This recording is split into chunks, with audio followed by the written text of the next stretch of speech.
Chapter 6 संयुक्त राज्य America में किन बातों को नज़रअंदाज करना असंभव है और किन बातों पर अब विश्वास करने की अनुमति नहीं है। बार्बिकेन के प्रस्ताव का तत्काल प्रभाव ये हुआ कि रात की रानी से संबंधित सभी खगोलीय तथ्य सामने आ गए। हर कोई उसका गहन अध्ययन करने लगा। ऐसा लगा जैसे चांद पहली बार क्षितिज पर दिखाई दिया हो और किसी ने उसे पहले कभी आकाश में नहीं देखा था। वह फैशन बन गई। वह दिन की शेरनी थी, इस कारण से कम विनम्र नहीं दिख रही थी और बिना किसी गर्व के सितारों के बीच अपना स्थान बना लिया। अखबारों ने पुराने किस्से फिर से प्रकाशित किए जिनमें इस भेड़ियों के सूरज ने भूमिका निभाई थी। उन्होंने उस प्रभाव को याद किया जो पिछले युगों की अज्ञानता ने उसे दिया था। उन्होंने हर स्वर में उसके बारे में गाया, थोड़ा और वे उसकी मजाकिया बातों को उद्धृत कर देते। पूरा अमेरिका सेलेनोमेनिया से भर गया था। वैज्ञानिक पत्रिकाओं ने उस प्रश्न पर विशेष रूप से विचार किया जो गन क्लब के उद्यम को प्रभावित करता था। उन्होंने कैम्ब्रिज वेधशाला से प्राप्त पत्र को प्रकाशित किया, उस पर टिप्पणी की तथा बिना किसी संकोच के उसे स्वीकृति दी। संक्षेप में, सबसे अज्ञानी अमेरिकी को भी अब अपने उपग्रह से संबंधित एक भी तथ्य से अनभिज्ञ रहने की अनुमति नहीं थी, न ही उनमें से सबसे बुजुर्ग महिलाओं को उसके बारे में कोई अंधविश्वास रखने की अनुमति थी। विज्ञान ने उन पर पानी फेर दिया, यह उनकी आंखों और कानों में घुस गया। खगोल विज्ञान में गधा होना असंभव था।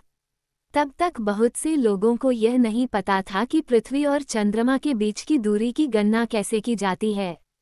इस तथ्य का लाभ उठाकर उन्हें समझाया गया कि यह चंद्रमा के लंबन को मापकर किया जाता है। यदि उन्हें लंबन शब्द नया लगा तो उन्हें बताया गया कि यह पृथ्वी की त्रिज्या के किसी भी छोर से चंद्रमा तक खींची गई दो सीधी रेखाओं द्वारा बनाया गया कोण है। यदि उन्हें इस पद्धति की पूर्णता के बारे में संदेह था तो उन्हें तुरंत यह साबित कर दिया गया कि न केवल औसत दूरी 234,347 मील थी, बल्कि खगोलविदों का अनुमान 70 मील के भीतर सही था। जो लोग चंद्रमा की गति से परिचित नहीं थे, उनके लिए समाचार पत्र प्रतिदिन ये प्रदर्शित करते थे कि चंद्रमा की दो अलग अलग गतियां हैं, पहली अपनी धुरी पर घूमना और दूसरी पृथ्वी के चारों ओर चक्कर लगाना, और दोनों ही क्रियाएं एक ही समय में पूरी होती हैं, अर्थात 27-1/3 दिन में। चंद्रमा की सतह पर रात और दिन का कारण घूर्णन की गति ही है। केवल एक चंद्र महीने में एक दिन और एक रात होती है और वे प्रत्येक 354-1/3 घंटे तक चलते हैं। लेकिन सौभाग्य से पृथ्वी की ओर मुड़ा हुआ चेहरा 14 चंद्रमाओं के प्रकाश के बराबर तीव्रता से प्रकाशित होता है।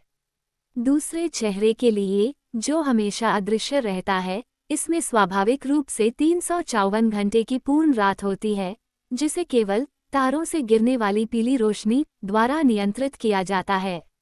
ये घटना केवल इस विशिष्टता के कारण है कि घूर्णन और परिक्रमण की गतिविधियां समान अवधि में पूरी होती हैं।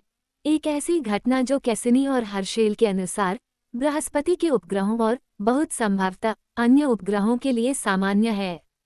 कुछ अच्छे स्वभाव वाले लेकिन थोड़े अधिक दिमाग वाले लोगों को पहले तो ये समझ में नहीं आया कि अगर चांद हमेशा अपनी परिक्रमा के दौरान धरती की तरफ एक ही चेहरा दिखाता है, तो वह उसी समय में खुद का एक चक्कर कैसे लगाता है।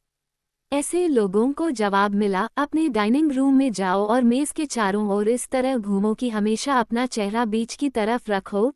जब तुम्हारा चक्कर खत्म हो जाएगा तो तुम अपने चारों ओर एक चक्कर लगा लोगे, क्योंकि तुम्हारी नज़र कमरे के हर बिंदु पर लगातार घूम चुकी होगी।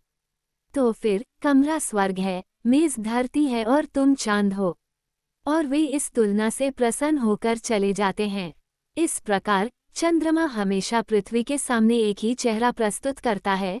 फिर भी बिल्कुल सटीक होने के लिए ये जोड़ा जाना चाहिए कि उत्तर से दक्षिण और पश्चिम से पूर्व तक कुछ उतार चढ़ाव के परिणामस्वरूप, जिसे लिब्रेशन कहा जाता है, वो अपनी डिस्क के आधे से अधिक, लगभग 0.57 को दिखाता है।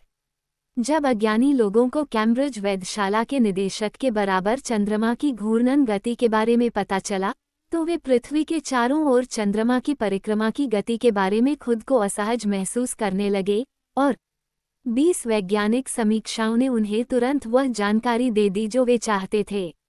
तब उन्होंने जाना कि आकाश अपने अनंत तारों के साथ एक विशाल डायल के रूप में देखा जा सकता है जिस पर चंद्रमा घूमता है, जो पृथ्वी के सभी निवासियों को समय बताता है। यह इस गति में है कि रात की रानी अपने विभिन्न चरणों में खुद को प्रकट करती है कि वह पूर्ण होती है जब वह सूर्य के विरोध में होती है, यानी जब तीनों पिंड एक दूसरे के साथ एक रेखा में होते हैं।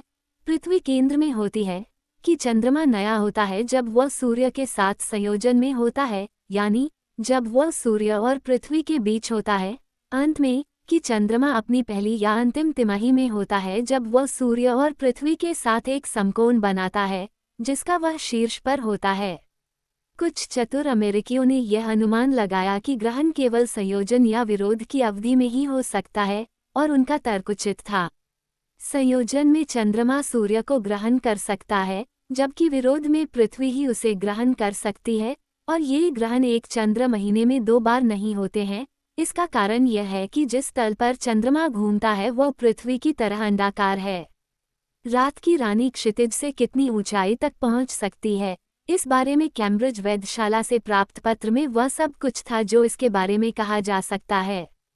हर कोई जानता था कि यह ऊंचाई उस स्थान के अक्षांश के अनुसार बदलती रहती है जहां अवलोकन किया जाता है, लेकिन पृथ्वी के एकमात्र क्षेत्र जहां चांद अपने चरम पर पहुंचता है, यानी जहां वह दर्शकों के सिर के ठीक ऊपर होता है, अनिवार्य रूप से 28वीं समानांतर और भूमध्य रेखा के बीच शामिल हैं। इसलिए पृथ्वी के इस हिस्से में किसी बिंदु पर प्रयोग करने की महत्वपूर्ण सिफारिश की गई ताकि प्रक्षेप्य को लंबवत रूप से फेंका जा सके और इस तरह गुरुत्वाकर्षण के आकर्षण से अधिक तेजी से बच सके। यह उद्यम की सफलता के लिए आवश्यक शर्त थी और इस पर जनता की राय का बहुत अधिक उपयोग किया गया था।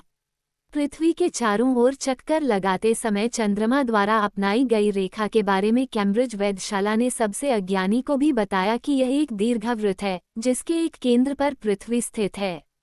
ये दीर्घवृत्ताकार कक्षाएं सभी ग्रहों और सभी उपग्रहों के लिए समान हैं और तर्कसंगत तंत्र दृढ़ता से साबित करता है कि यह अन्यथा नहीं हो सकता। ये स्पष्ट रूप से समझा गया था कि जब चंद्रमा अपने चरम पर होता है तो वह पृथ्वी से सबसे दूर होता है, और जब वह अपने ऊपरी भाग पर होता है तो वह हमारे ग्रह के सबसे निकट होता है। इसलिए ये वह बात थी जो हर अमेरिकी जानता था, चाहे वह चाहे या न चाहे, और जिसके बारे में कोई भी शालीनता से अनभिज्ञ नहीं रह सकता था।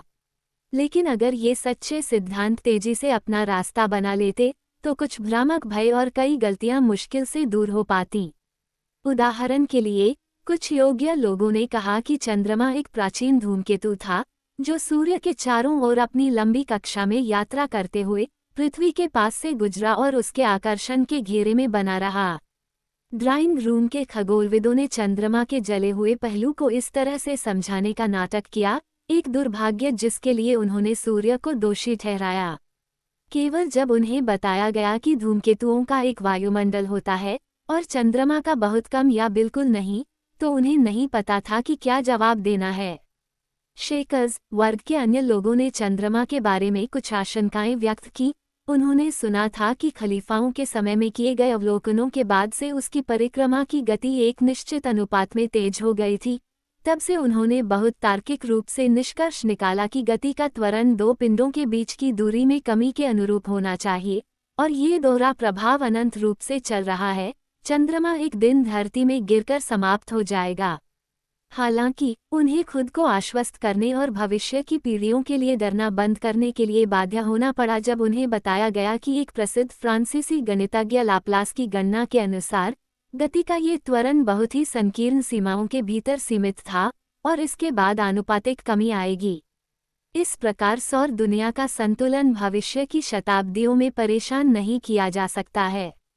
अंत में अज्ञानियों का अंधविश्वासी वर्ग था जिनसे निपटना था। ये अज्ञानी होने से संतुष्ट नहीं है, वे जानते हैं कि क्या अस्तित्व में नहीं है, और चंद्रमा के बारे में वे बहुत कुछ जानते हैं। उनमें से कुछ लोग उसकी डिस्क को एक चमकदार दर्पण मानते थे जिसके माध्यम से लोग पृथ्वी पर विभिन्न बिंदुओं से खुद को देख सकते थे और अपने विचारों को एक दूसरे को बता सकते थे। दूसरों का दावा था कि 1000 नए चंद्रमाओं में से 950 ने कुछ उल्लेखनीय परिवर्तन लाए थे, जैसे प्रलय, क्रांतियां, भूकंप, बाढ़ आदि, इसलिए वे मानव नियति पर रात्रि की रानी के रहस्यमय प्रभाव में विश्वास करते थे। वे सोचते हैं कि प्रत्येक सेलेनाइट पृथ्वी के प्रत्येक निवासी के साथ किसी सहानुभूतिपूर्ण बंधन से जुड़ा हुआ है। वे डॉक्टर मीड के साथ ये दावा करते हैं कि वो पूरी तरह से महत्वपूर्ण प्रणाली को नियंत्रित करती है, कि लड़के नए चंद्रमा के दौरान पैदा होते हैं और लड़कियां उसके अंतिम चरण के दौरान, आदि आदि। लेकिन अंत में इन भद्दे भ्रमों को छोड़ना, सत्य पर वापस आना आवश्यक हो गया, और अगर चांद अपने प्रभाव से वंचित हो जाता है, तो हर शक्ति के दरबारियों के मन में उसकी प्रतिष्ठा खत्म हो जाती है। अगर कुछ लोग उससे मुंह मोड़ लेते हैं, तो भी विशाल बहुमत उसके पक्ष में होता है। जहां तक यांकीज का सवाल है, उनकी कोई और महत्वाकांक्षा नहीं थी, सिवाय इसके कि वे आकाश के इस नए महाद्वीप पर कब्जा करें और इसकी सबसे ऊंची चोटी पर संयुक्त राज्य अमेरिका का सितारा जटित झंडा फहराएं।